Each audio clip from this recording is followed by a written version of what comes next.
RTA. I had a subscriber requested rant. My buddy there, Mark Thiethke, who's in one of these pro wrestling groups. I think the world's greatest wrestling discussion over on Facebook. Of course, I have my group, The Foreign Object. And so the debate came up, where does the Hart Foundation, the 1997 version, rank in the all-time great wrestling factions? And of course, they were awesome. I mean, that whole Calgary Stampede pay-per-view from Calgary with the Brian Pillman, Owen Hart, Jim Neidhart, Bret Hart, and Owen Hart teamed up in the 5-on-5 against, I think it was Steve Austin, Ken Shamrock, the Legion of Doom, and Goldust. I mean, what a great main event. I mean, very interesting to see a 5-on-5 main event on a major show like that. Probably the only other times we've seen that type of activity is at War Games pay-per-view over in WCW or the Survivor Series. I'm sure there's some other big multiple man matches that I'm forgetting, but as far as a 5-on-5, that really comes to mind.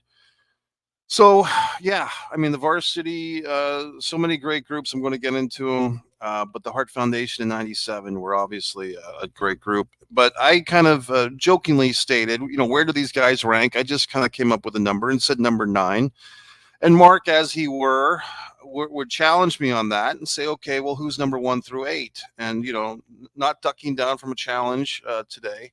I said, well, I can do this. And but I actually sat here for the better part of half an hour, and I had one list, and then I kind of put that to a side because I had scratched it out. And honestly, it's just so many great groups that you could put a lot of these groups in any type of order. There's also some honorable mentions, some groups that I know exist that I'm not terribly familiar with.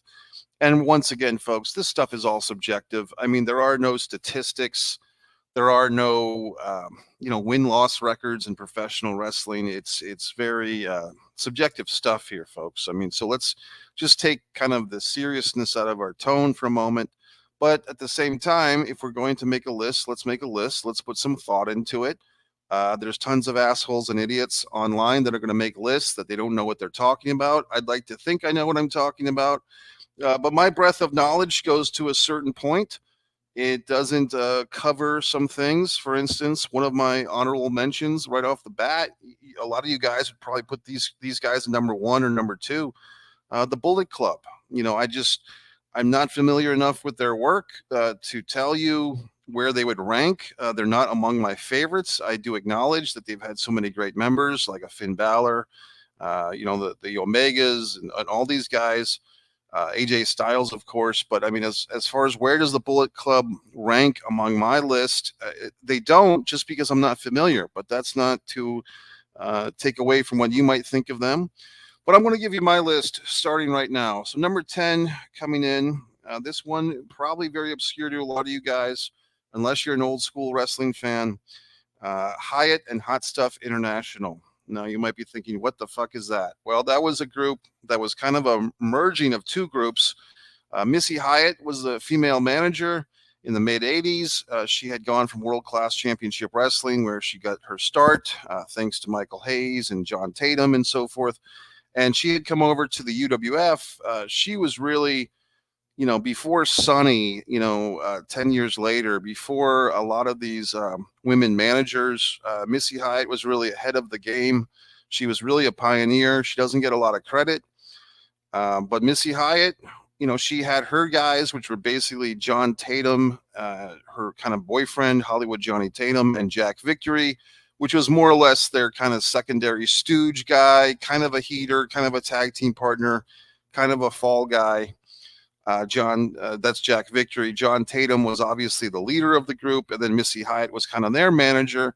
And then Sting, meanwhile, was in this group called Hot Stuff, Hot Stuff Incorporated, which was Sting, Rick Steiner, and Hot Stuff Eddie Gilbert. And I think at the beginning of that group there in Mid-South, our buddy there, the Ultimate Warrior, known at the time as one of the Blade Runners, I think he was called Blade Runner Rock, believe it or not. So you had Blade Runner Rock and Blade Runner Sting. I think I have that correct. And then basically Blade Runner Rock, went off and became the Dingo Warrior and then the Ultimate Warrior. But basically you had these two kind of heel factions that kind of merged. And then the storyline with this was really pretty awesome. that basically the head of Hyatt International, Missy Hyatt, and the leader of Hot Stuff Incorporated, Eddie Gilbert, were having a liaison, an affair. Okay. So mixing business with pleasure. I mean, you think about, the Theranos group in real life a few years ago, but I mean, basically this corporate entity, this corporate merger was tainted by the sex, by the behind the scenes love of Missy Hyatt and Eddie Gilbert. And this stuff kind of did fall over into real life because apparently this was actually going on in real life. John Tatum, for what it was worth, he was a good sport about it. He played along, even though in some regard he was losing this woman, Missy Hyatt. So there you go. That's my number 10. What was their biggest accomplishment as a unit? Really, I think the storyline was the biggest accomplishment because it was very good, riveting TV for several months.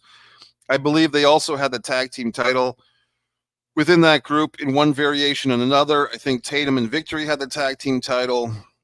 And then it was actually, I believe, Sting and Rick Steiner had the tag team title in that group, the UWF tag team title. Number 9 is what it brought us here in the first place, gentlemen, the Hart Foundation, the 1997 version. Now, you can also say that this lineage of the Hart Foundation goes back to really a decade earlier, the mid-'80s, Jim the Anvil Neidhart, Bret the Hitman Hart, and Jimmy Hart, although the Hart Foundation that came along, basically 11 or 12 years later was much different. Jimmy Hart by that time was over in WCW. This group was not just a tag team. It was a faction, a Canadian faction, a family faction in many ways. Brian Pillman kind of being the only non-blood relative or marriage relative of the group, as far as we know. Jim Neidhart and Davey Boy Smith had married Hart sisters to Owen and Bret Hart. So those guys are all brothers and brothers-in-law. That's interesting. What would Jim Neidhart and Davey Boy Smith be to each other if they had both married sisters of the same group? I guess they would also be brothers-in-law, correct? Kind of once removed, but they would both be brothers-in-law because they had both married sisters. So that's interesting.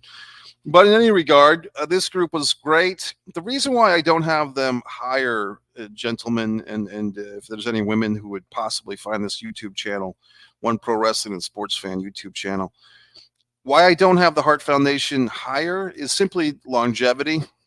Unfortunately for all of us, Owen Hart, he would eventually pass away in 99, but Brian Pillman effectively, when he died in October of 97, that effectively ended the group. And then basically a month later, all these horrible things happened to this group within a month.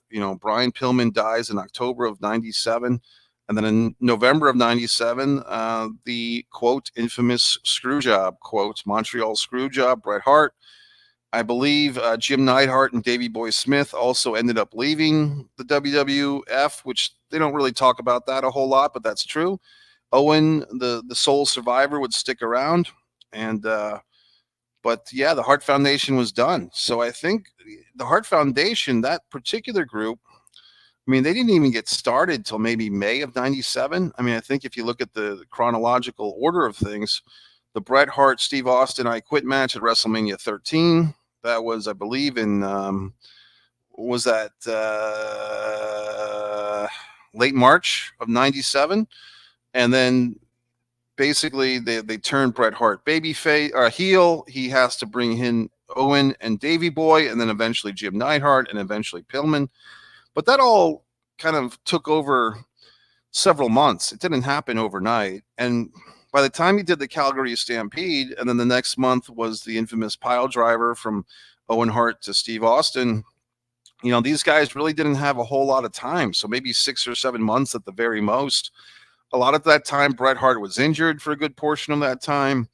We saw things like Davey Boy Smith fighting, with Ken Shamrock and so forth. So anyway, the Hart Foundation 97 version gets to be number 9. Anything that came after that, as far as Natalia or her husband, who's actually a really nice guy, or Cesaro, all that stuff that came to another 10 or 20 years later, doesn't really count towards this. Number 8, interestingly enough, Owen Hart. makes another appearance. A Nation of Domination. Yes, this is just my personal favorites, folks.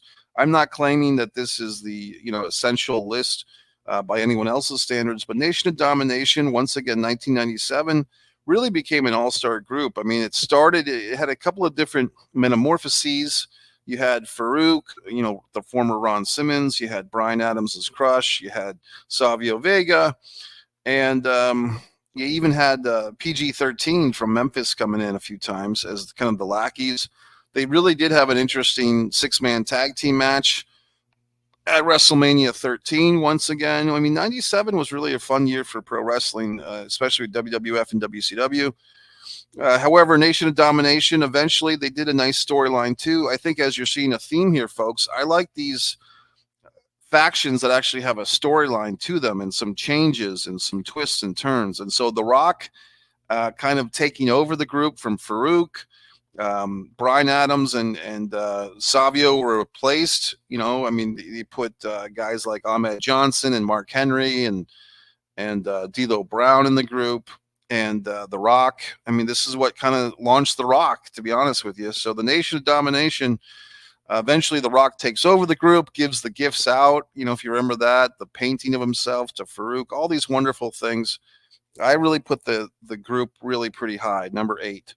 Now you might be wondering, well, gee whiz, Mike, there couldn't possibly be a third group from 1997 WWF on this list, could there? Well, guess what? There is. Others would probably put these guys at number 1, number 2, or number 3. I'm putting them down at number 7, and I'll get into that coming up. But DX, you had several different variations of the group. The original group basically started in late August of 97. There was kind of this mixed match, tag team match on Raw. This is how DX got started. I believe it was Commissioner Monsoon demanded that Mankind and The Undertaker team up against Shawn Michaels and Triple H. Now, going into this match, Shawn Michaels was still technically a babyface, although he had been leaning towards a heel. He had some issues with The Undertaker. Triple H and Mankind, coming out of SummerSlam 97, had some issues. So the idea was, I'm going to, Monsoon, I believe it was Monsoon who made this decision, I'm going to put a couple of guys together in a tag team match that may not get along, but their enemy of choice is on the other side. So basically, you were combining two feuds. You were combining the feud of Undertaker and Shawn Michaels that was just starting to brew up because of the SummerSlam referee stuff, and you were combining the ongoing Mankind Triple H feud. Somebody's calling me. Don't they realize I'm terribly busy? I don't have time for these goddamn phone calls. I mean, the fucking phone never rings until I'm in the middle of doing something important, and I can't even reach the fucking phone to turn it off. I'm very upset. I don't like people calling me when I'm in the middle of things, and that goddamn phone is so fucking loud, I can't even turn it off. I'm just going to have to sit here patiently until thank you. God damn it. So anyway, DX kind of comes together. Triple H had China in his corner. I think at the time he was just called Hunter Hearst Helmsley. I think, he became Triple H around this time. You have China. You have Rick Rude kind of floating around. It was really pretty interesting. And, DX. And then kind of when Shawn Michaels gets injured at the Royal Rumble 98, he still has one more match at Mania 14 in 98, loses the title to Steve Austin. I believe it was the very next night on Monday Night Raw that Triple H kind of brought in Sean Pack Waltman, his new buddy. They bring in the Road Dogg, Jesse James, the badass Billy Gunn. And you kind of have like this second run of DX as initially they were heels, but then they started feuding with our number 8 spot, or my number 8 spot, the Nation of Domination. Kind of became pseudo baby faces, then full on baby faces, the Suck It chant, the DX, the chop clock and all that crap. So, I mean, DX was really pretty much top of the charts for a while. So I'm giving DX number 7. That phone call just pisses me off. I mean, I always have my goddamn phone on mute. And then the one time that I fucking forget, some asshole has to call me. You know what I mean? So it's just disturbing to me. I would apologize, but I'm not going to. Number 6. So now we're getting far away from the late 90s WWF, is about as far as you can get. This choice is going to surprise some people, but I'm going to do it. Akbar's Army. Now, for the old school wrestling fans, you know exactly who I'm talking about. For the younger fans, you probably have no clue who I'm talking about. World class championship wrestling in the early to mid 80s, even going into the early 90s, there was this general manager, General Skandor Akbar. I believe he was he was billed as being from Iraq, but he was kind of like an Italian guy. But basically, General Skandor Akbar was just a great heel manager. He was kind of short. Um, it was just like it was like the least effort into pretending to be Iraqi, but somehow pulling it off. Like this guy was just kind of detestable. And he always had like the most interesting kind of monster heels. He had like he had the missing link. He had Kamala. He had Killer Khan at one point.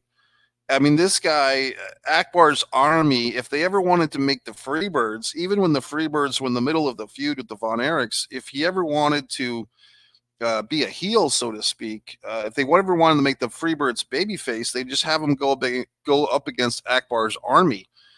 So they were like the lowest of the low. I mean, they were like the foreigners and the weirdos. And when I say that, I mean like the missing link and the super destroyers. And later on, I think P.Y. Chuhai, even when I believe when they finally kind of took away the World Class Championship Wrestling name and they went to USWA, United States Wrestling Alliance, and Jerry Jarrett bought the promotion from the Von Erichs, from Kerry and Kevin. It just seemed to me that Akbar's Army was just a really great long-term, we're talking years and years. And not only that, but they also kind of dominated two promotions. And I think they kind of went back and forth, but I think Akbar's Army did a lot of stuff in the Mid-South wrestling for Bill Watts, and he did UWF, which was the later version of Mid-South. And I just feel that time has kind of not treated Akbar's Army very friendly. But all the stuff that Akbar's Army did in World Class and in the UWF, I think is kind of unrecognized. When people kind of wax nostalgic for World Class Championship Wrestling, they always go right to the Freebirds and Von Erichs, which is fine. But I feel like they forget about Akbar's Army, because I think the stuff that he did, in having this other heel group, I mean, you can't just have three wrestlers be the entire heel side. So Akbar and his troops, his often changing troop of guys, like I said, whether it's the Super Destroyers or feuding with Iceman Parsons and the Buck Zumhoff, who we now know is not a great guy himself, but Akbar's Army, I feel, is really not giving them much love. The goddamn flowers that people give, I'm giving them the goddamn flowers. Number 5, once again, this is going to shock and amaze you, especially you younger fans. You're going to be very confused when I say this. Number 5 is the Legion of Doom. Who is the Legion of Doom? Well, you might be thinking, oh, isn't that what they call the Road Warriors? Perhaps, but at a prior time, the Legion of Doom was not just the Road Warriors. It inferred Jake the Snake Roberts, the Road Warriors, the Spoiler, all managed by Precious Paul Ellering. Now, this is going into 1984. This is going into the biggest and the last year of greatness for Georgia Championship Wrestling before they were kind of bought out by Vince McMahon on the Saturday stuff. But I feel like this group, the Road Warriors, the Spoiler, Jake the Snake, managed by Precious Paul, they kind of put the gauntlet down. They put the template down for what a heel faction would be later on with groups like the Four Horsemen. You had 2 individual singles wrestlers, the Spoiler and Jake the Snake. The Spoiler is going after the regional number 1 title, the Georgia national title or the national title, feuding with Brad Armstrong. The number 2 singles guy is Jake the Snake Roberts. He's holding on to this television title, the national television title, feuding with Ronnie Garvin. And then you have the tag team. And doesn't that sound very familiar? And a manager. So, I mean, if you look at the group like the Four Horsemen, where you had J.J. Dillon, and he would have, either Tully Blanchard and Arn Anderson as the TV champion. He would have either Ole and Arn Anderson or Tully Blanchard and Arn Anderson as the tag team champions. He would have Lex Luger or Tully Blanchard as the secondary singles guy. And of course, Ric Flair would be the top singles guy. That whole template is basically put down in 1983, 1984 by the Legion of Doom.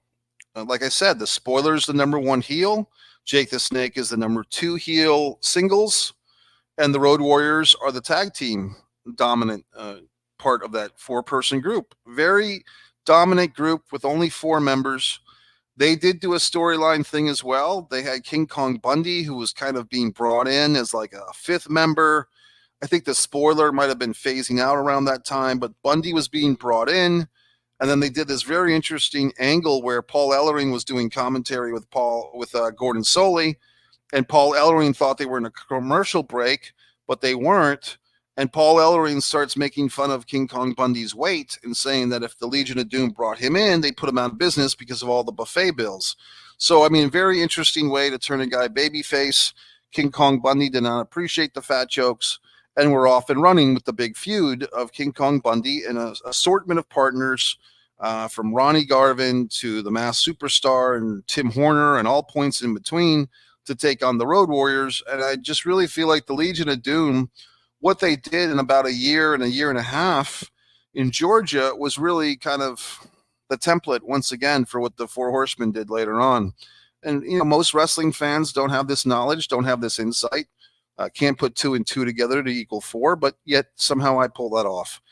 Number 4, folks, once again, I think this is going to shock and amaze people.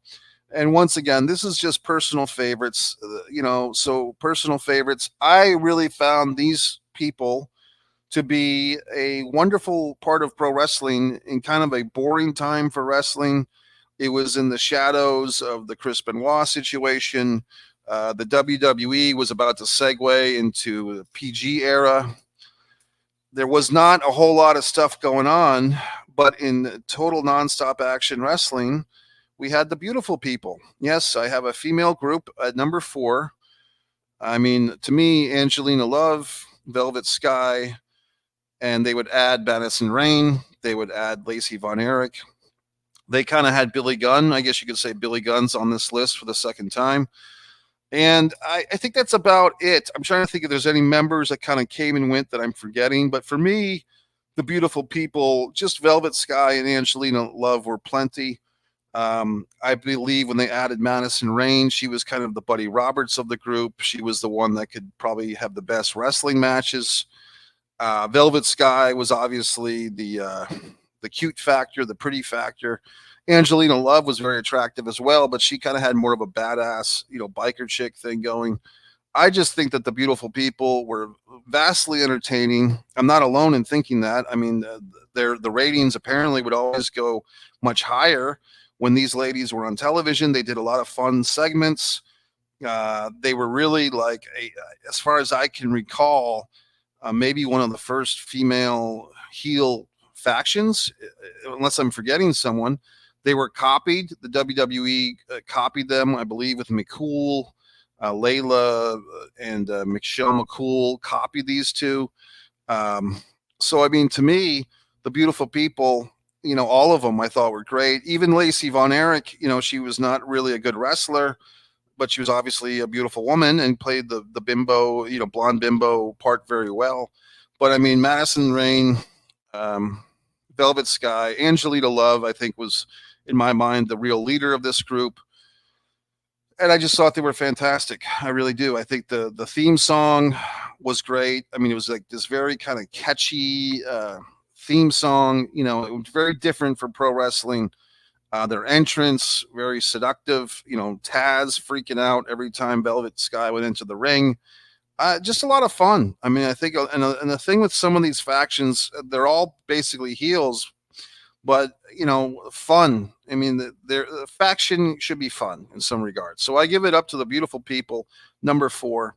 Number 3, once again, I think I'm going to lose some of you guys. Some of you younger fans are not going to know who the hell I'm talking about, but that's okay. Do your research, do your Google searches.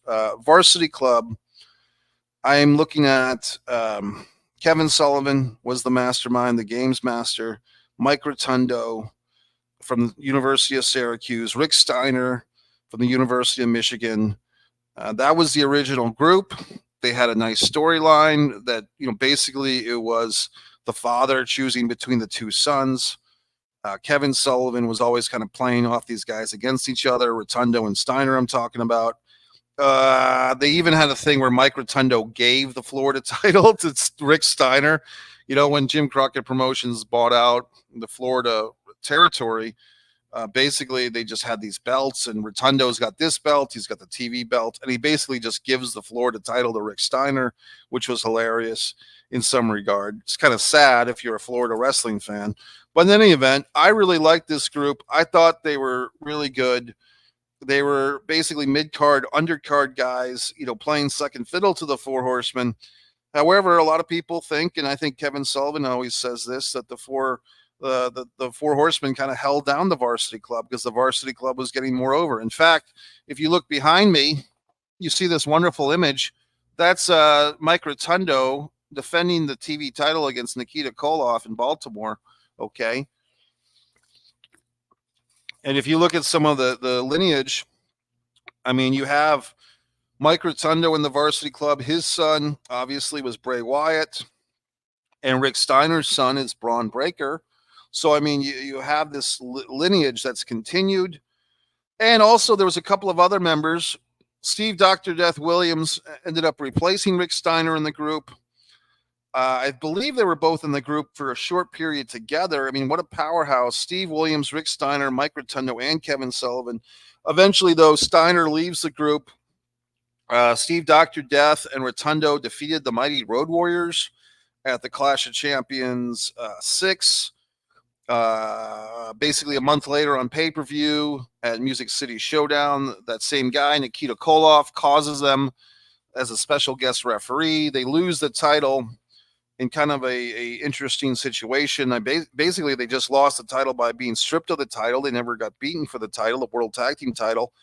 Also, believe it or not, at the same show, they had brought in another member of the Varsity Club, Danny Spivey, a guy that we would see in the Skyscrapers, Wail and Mercy, which was a big influence for, of course, Bray Wyatt. But Danny Spivey was basically the fifth or the sixth member of the Varsity Club. And he and Sullivan were challenging Eddie Gilbert and Rick Steiner for the U.S. Tag Team titles. So very interesting group.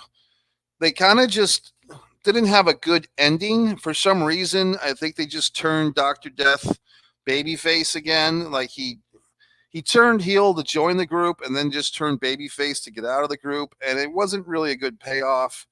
Even going that to the 1989 Great American Bash pay-per-view, you see Mike Rotundo and Kevin Sullivan squabbling with each other when they lost a tornado match to the Steiners. My point is, it's too bad that the Varsity Club did not have a proper send-off until about 12 years later. For whatever reason, the dying days of WCW, I think Starrcade 2000, if I'm not mistaken, they dragged up the Varsity Club, maybe it was 99 or 2000, but they brought in the Varsity Club, I think, to back up Hacksaw Jim Duggan.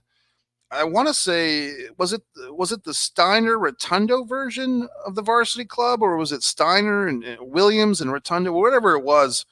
They brought in the Varsity Club for some half-assed stuff, I think, with Hacksaw Duggan and maybe the Canadian group, the Lance Storm group, but it really made no sense. I think they had Kimono Wanalea in there from ECW. It was really abhorrent that they were trying to do something with these guys after all that time. Anyway, I give the original incarnation of the Varsity Club, like I said, the 80s, 87 to 89. I give them a big number 3, which might shock and amaze you. Now we go to number 2 on this list. I'm sure a lot of you fine folks will be shocked and amazed that this group was not number 1. New World Order. I'm giving them the number 2. Yes, Hulk Hogan, Kevin Nash, Scott Hall, 6, Ted DiBiase, Eric Bischoff, Ray Traylor, once again, Mike Rotundo. Wow, he's on 2 of these groups. He's in number 3 and number 2. Scott Norton, Conan, Kurt Hennig for a period of time. all these wonderful little talents.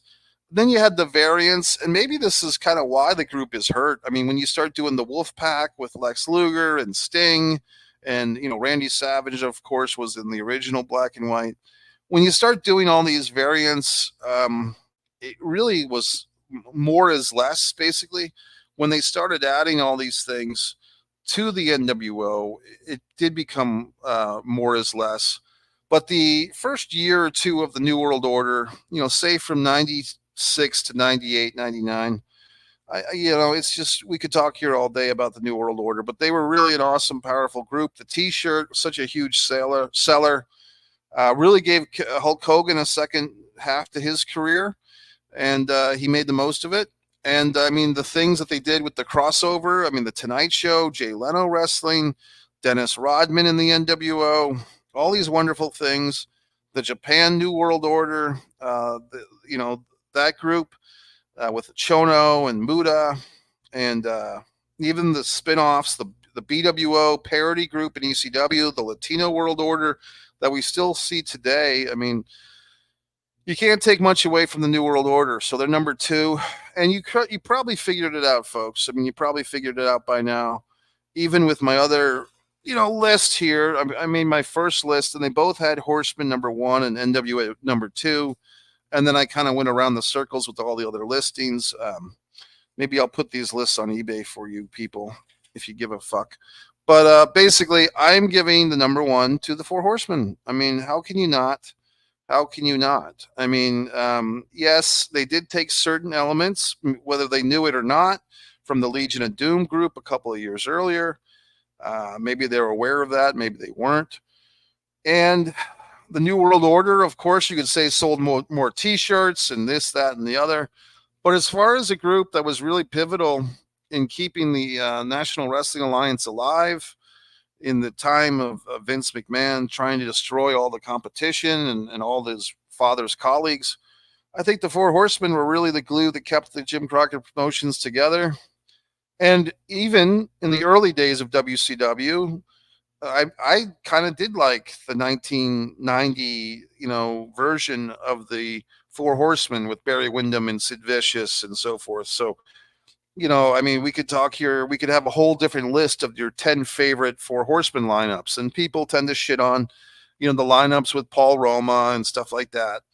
But, I mean, I just think that the Four Horsemen, I would say from when they started, which it's interesting to me because I always thought that they started in like February of 86, but it's actually going back to November of 85. They're kind of mentioning the Four Horsemen when they're doing Starrcade 85 in a very slight way.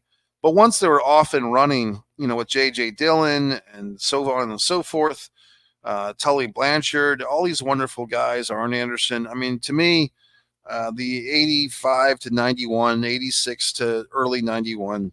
And of course, we had a couple of years where Flair would be gone, or, well, actually, that came later, but Arn and Tully were gone for a year, and then Tully didn't come back. But I give the Four Horsemen the number 1 seed here. So that's my list. If you folks happen to find this topic here, you're probably an old school wrestling fan, maybe a new school wrestling fan, maybe somewhere in between. You're always trying to gather knowledge. I mean, this is the channel to be on. I mean, and I'm not sitting here with a goddamn computer looking up any of this fucking information, by the way. This is all from the top of my fucking head, okay? So I don't need the goddamn Google, because I have all this wonderful information, all these wonderful insights in my brain percolating around, okay? So you can come here, you can watch Mike's Pro Wrestling Rants or not, but I'm here for you with my wonderful discussions, my wonderful insights, and so on and so forth. And if you're like my buddy there, Mark Thiefke, or my pal, Shane McKenna, Michael A.J. Norris, all these wonderful viewers, Laurence from Australia, they always have these wonderful topics, and sometimes I don't get around to all of them because I'm such a busy guy. Okay, my own films are on One Man and a Camera Films. My artwork, my visual artwork, is on one artist, Mike Messier. I'm so busy with all the things that I do, wrestling all the time. But today I wanted to make the exception and address this issue and answer the question, Mike, who are your favorite top 10 wrestling factions? Now, you fine folks, you can leave your own comments. God in heaven. Now I'm choking up. That's it. Mike Messier. Go to MikeMessier.com. Scroll down. Stand me by my books.